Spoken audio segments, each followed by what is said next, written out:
नमस्कार दोस्तों केजरीवाल ने एक अजीब किस्म का घोटाला किया। उसने 437 लोगों को एक्सपर्ट, कंसल्टेंट, स्पेशलिस्ट के पद पर अपॉइंट किया प्रोफेशनल के रूप में। दोस्तों, इन लोगों को क्यों भर्ती किया गया? इनके पास डिग्री थी या नहीं थी? इनको क्लास 1 अफसरों से भी ज़्यादा सैलरी दी जा रही थी और इनको एलजी साहब ने क्यों निकाल दिया? दोस्तों, इस वीडियो में इस पर चर्चा करेंगे।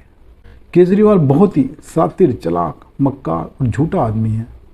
ये बार बार साबित होता जा रहा है। हर दिन कोई ना कोई इसका घोटाला सामने आ जाता है।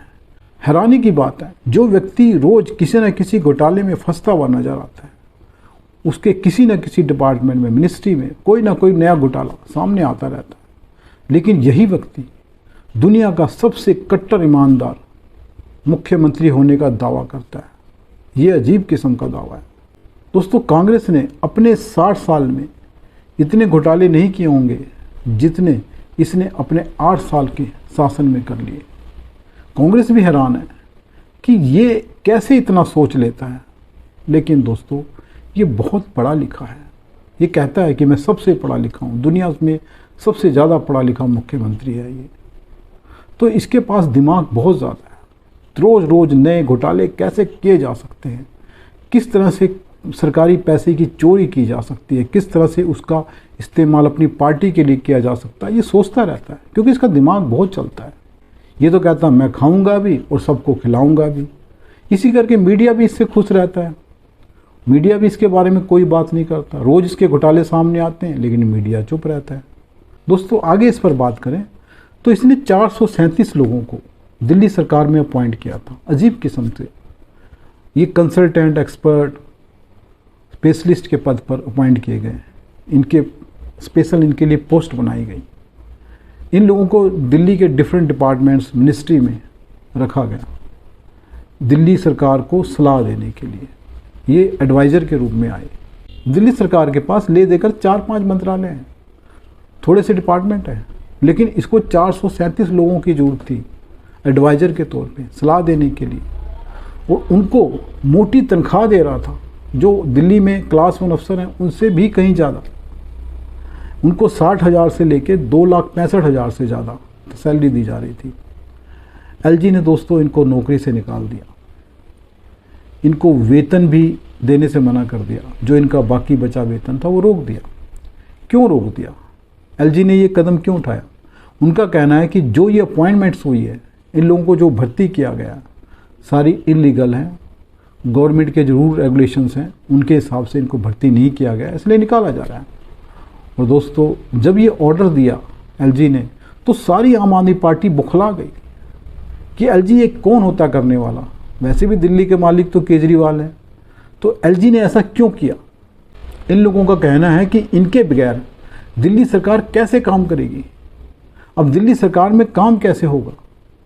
मतलब कि जब तक ये लोग अपॉइंटमेंट नहीं की हुई थी, इनकी जब तक ये भर्ती नहीं किए गए थे, दिल्ली सरकार में कैसे काम हो रहा था? शीला दीक्षित कैसे काम कर रही थी? पर शीला दीक्षित तो मामूली मुख्यमंत्री थी, ये तो वर्ल्ड क्लास चीफ मिनिस्टर है, तो इसको 437 लोग चाहिए थे। चलो वो अलग बात है।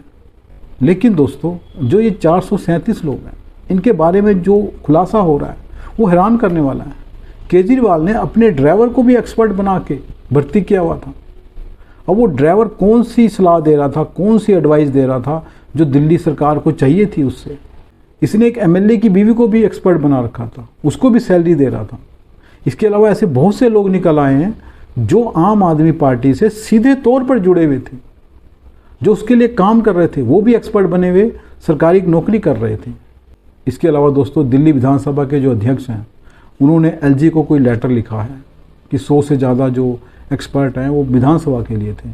छोटी सी विधानसभा है, 70 एमएलए हैं उसमें, इतना कामकाज भी नहीं होता, लेकिन वहाँ पर 100 से ज़्यादा एक्सपर्ट चाहिए थे जो सलाह देते कि विधानसभा कैसे चलेगी। वो कहते इनको नहीं हटाया जा सकता क्योंकि काम नहीं होगा, ये काम करते रहेंगे। देखते हैं, भाई एलजी ने तो हटाने का बोल दिया है, उन्होंने तो ऑर्डर कर दिया, अब देखते हैं आगे क्या होता है। लेकिन दोस्तों, ये दिल्ली की जनता के पैसों की खुलेआम लूट है। दिल्ली वाले तो फ्री बिजली लेकर सो रहे हैं, वो तो आनंद में हैं, लेकिन उनको ये नहीं पता कि दिल्ली का पैसा केजरीवाल किस तरह से लूट रहा है। जो दिल्ली के बाहर के मुख्यमंत्री हैं रीजनल पार्टीज़ के, वो इतना पैसा नहीं कमा पाते कि दूसरे राज्यों में जाकर चुनाव लड़ सकें। वो सिर्फ अपने राज्यों में चुनाव लड़ते हैं। लेकिन केजरीवाल दिल्ली से इतना पैसा कमा लेता है कि पूरे देश में जाकर चुनाव लड़ता है। गोवा में, हिमाचल प्रदेश, गुजरात, उत्तराखंड, उत्तर प्रदेश, इसका बस चले तो पूरे दुनिया में चुनाव लड़ ले जाकर, क्योंकि दोनों हाथों से दिल्ली को लूट रहा है ये। दोस्तों, अब बात आती है कि जो 437 लोग हैं, इनकी भर्ती में कौन से सरकारी नियमों का पालन नहीं किया गया है, क्यों ये भर्तियाँ इलीगल हैं। दोस्तों, वास्तव में जब सरकार किसी भी व्यक्ति को 45 दिन से ज़्यादा सरकारी नौकरी में लेती है, रखती है, तो उसके लिए कुछ नियम शर्तें हैं। वो एक मिनिमम क्वालिफिकेशन फिक्स करती है उसके लिए एक सेटअप बैठाती है कि किस तरह से, किस सिस्टम से इसको भर्ती किया जाएगा। उसके लिए विज्ञापन दिया जाता है। इसके अलावा उसमें SC, ST, OBC के लिए रिजर्वेशन रखा जाता है। कैटेगरी वाइज अपॉइंटमेंट होती हैं और इन अपॉइंटमेंट्स के लिए एक अप्रूवल लेनी पड़ती है, जो कि LG को देनी थी, लेकिन LG से कोई अप्रूवल नहीं ली गई।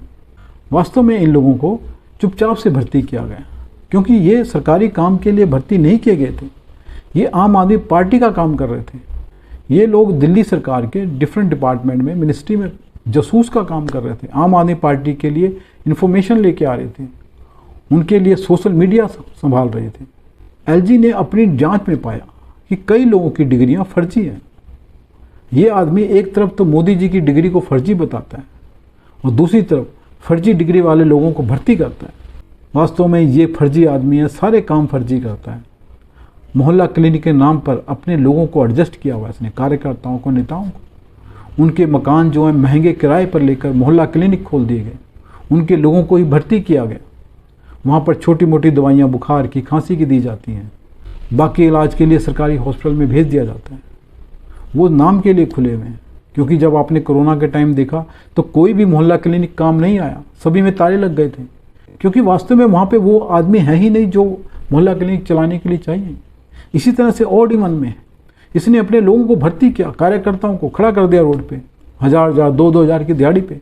कोई फूल दे रहा है, कोई ट्रैफिक कंट्रोल कर रहा है, कोई सिविल डिफेंस के नाम पर खड़ा है। लेकिन बाद में सब ये ख़त्म कर दिया गया, क्योंकि घोटाला सामने आ रहा था। दोस्तों, दिल्ली कांग्रेस के जो स्टेट प्रेसिडेंट हैं चौधरी अनिल कुमार, उन्होंने LG को पत्र लिखा है। उन्होंने कहा है जो ये 437 नियुक्तियाँ दिल्ली सरकार ने की है, ये संवैधानिक प्रावधानों का उल्लंघन है और इनकी भर्ती इलीगल तरीके से की गई है। उनका कहना है कि इनको दिल्ली टैक्स पेयर के पैसे से वेतन दिया जा रहा था, जबकि ये काम आम आदमी पार्टी के लिए कर रहे थे, दिल्ली सरकार का काम नहीं कर रहे थे।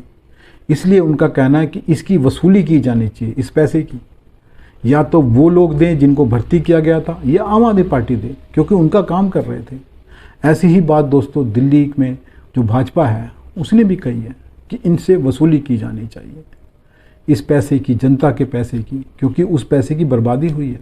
दिल्ली सरकार का काम नहीं किया इन्होंने, आम आदमी पार्टी का किया। इनको 60,000 से लेकर 2,65,000 तक सैलरी दी जा रही थी, जो दिल्ली के हायर ऑफिसर हैं उनसे भी ज़्यादा।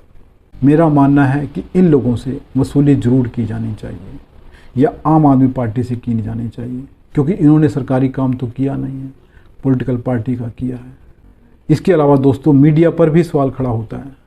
इसके रोज़ बड़े बड़े घोटाले सामने आ रहे हैं, लेकिन मीडिया चुप है। प्रिंट मीडिया, इलेक्ट्रॉनिक मीडिया उन घोटालों पर चर्चा ही नहीं करता। इसका मतलब साफ है कि इसने मीडिया के साथ सेटिंग कर रखी है, उनको कहीं ना कहीं फ़ायदा पहुंचा रहा है, इस करके वो चुप हैं। दोस्तों, ये कैसे कट्टर ईमानदार लोग हैं। इनके पास सड़क बनाने के लिए पैसा नहीं है, हॉस्पिटल बनाने के लिए पैसा नहीं है, स्कूल बनाने के लिए पैसा नहीं है, रैपिड ट्रेन के लिए पैसा नहीं है, यमुना साफ़ करने के लिए पैसा नहीं है। पैसा किसके लिए?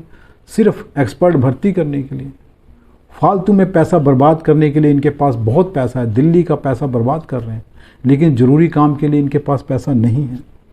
दोस्तों, मेरा मानना है कि जो 437 लोगों की भर्ती की गई है, इसकी जांच होनी चाहिए कि इनको कैसे भर्ती किया, किसने भर्ती किया, इसके लिए कहाँ विज्ञापन दिया गया, इन लोगों ने काम क्या किया, इसकी जांच होनी चाहिए।